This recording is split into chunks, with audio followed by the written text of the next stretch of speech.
Good morning. It's been a minute since I posted. So a couple of things have transpired, and I have more facts to share about narcissists. Some of you may or may not know that generally, if it's a male narcissist, they are looking for a mom in the relationship due to childhood wounds. This is just what I've read. But in my case, it seemed to be true. And a narcissist has no problem, rather than to take accountability, they will have no problem in discarding you.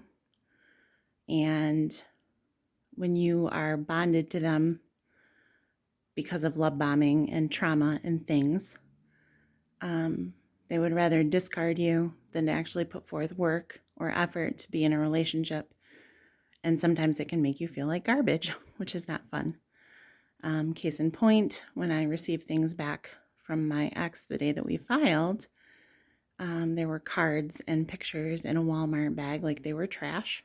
So pretty much anything I had written him ended up being in that bag, and that about killed me. But onward and upward. And another fun thing that has transpired over the last few days is a narcissist will have no problem in purchasing a vehicle without your knowledge, even when you're separated, letting you know at the time of filing that, hey, they have a new vehicle. And then if you are trying to get information about said vehicle because you don't know how they signed up for the vehicle or if they traded something in or what they did with it, just to cover your own behind in divorce, they will have no problem turning around calling you the deceitful person because you're looking for information. So that's just another thing to be aware of. Just more things I've learned in the last few days. So if you're listening, just know that there's hope. Know that it's not the easiest thing to do. It's harder at the holidays, I would say, to separate or divorce from a narcissist. But it does get better.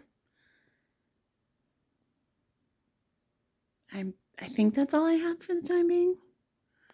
But just know that it does get better. You are worthy of love. You should not ever have to beg for breadcrumbs.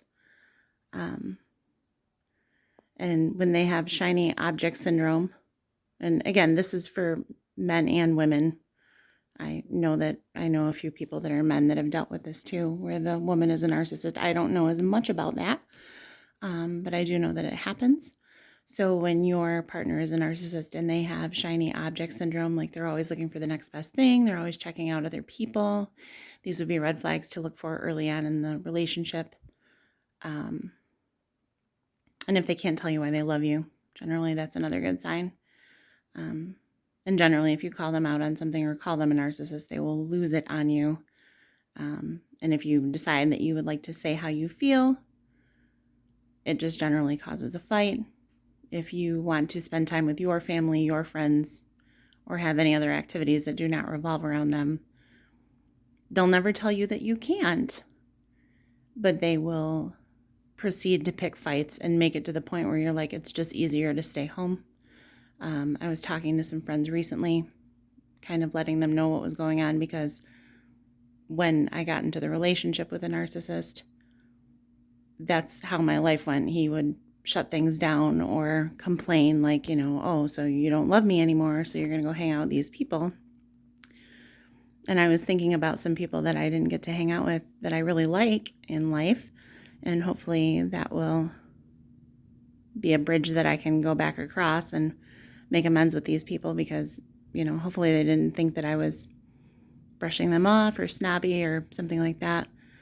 Because I know that I had one friend that asked me 3 or 4 times to go do activities, and it was like every time I brought it up, it would just bring up a big fight and then a screaming match or a silent treatment things.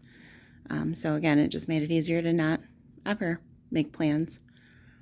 And behind closed doors, that's another thing, especially at public events or group events, or anytime attention is put on you in the spotlight for good things, they like to take that away from you and make you feel like you're less than, which is not the easiest thing to do either. Yeah, those are my words of wisdom for the day. Don't get caught up in things. Remember that you're worthy. You're a child of God. We all are. None of us are perfect. And I definitely don't claim to be perfect, but I know that we all deserve to be treated with some level of kindness and respect, no matter who we are. So, I think that's it. Love and light. Have an amazing day. Have a great week. Check on your people. Do something nice for yourself today, hopefully, even if it's just coffee or tea or going to walk on a treadmill. I just got done doing that and I feel so much better. So much better. So, love and light. Take care.